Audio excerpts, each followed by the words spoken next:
এই মুহূর্তে ভারতের একটি সম্ভাবনাময় পেশাদারি কোর্স হলো বিএসসি নার্সিং। এই কোর্স যারা করবে তাদের প্রচুর কাজের সুযোগ রয়েছে। সরকারি হাসপাতালে নার্স হিসেবে তারা যোগদান করতে পারছে, বেসরকারি হসপিটাল বা নার্সিংহোমে তারা কাজের সুযোগ পাচ্ছে, আমাদের দেশের সেনাবাহিনীতে মিলিটারি নার্স হিসেবে তারা যোগদান করতে পারছে। এছাড়া হেলথ কেয়ার বা হোম কেয়ার হিসাবে তারা পার্সোনাল নানা রকম পরিষেবা দিতে পারছে।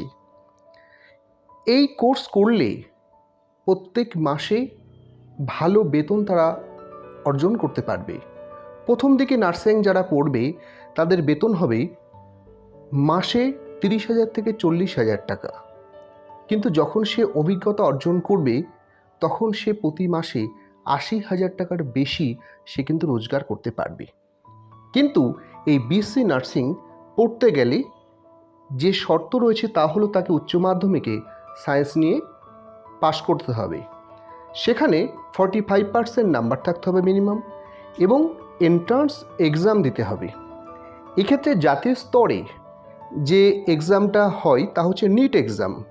এই নিট এক্সাম যদি পাশ করতে পারে তাহলে কিন্তু সে নার্সিংয়ে সহজেই ভর্তি হতে পারছে।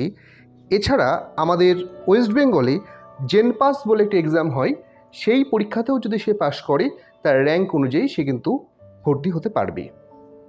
এবার আমাদের জানতে হবে এই নার্সিং পড়লে খরচ কেমন হবে। যদি আমরা সরকারি কলেজে ভর্তি হতে পারি তাহলে প্রত্যেক বছর খুব কম পরিমাণ অর্থাৎ 10,000 থেকে 50,000 টাকা খরচ করে প্রতি বছরে 4 বছরের কোর্স আমরা কিন্তু নার্সিংটা পড়ে আসতে পারবো। এক্ষেত্রে বেসরকারি কলেজগুলোতে পড়ারও সুযোগ রয়েছে, খরচ তুলনামূলক একটু বেশি। তবে এই নার্সিং যদি আমরা পড়ে আসতে পারি আমাদের কিন্তু আর পেছন ফিরে তাকাতে হবে না। এখানে এমনভাবে কাজের সুযোগ রয়েছে তাকে বসে থাকতে হবে না, কারণ আমরা জানি প্রত্যেক মুহূর্তে এই হেলথ কেয়ার সেক্টরে ব্যাপক পরিমাণে চাহিদা রয়েছে।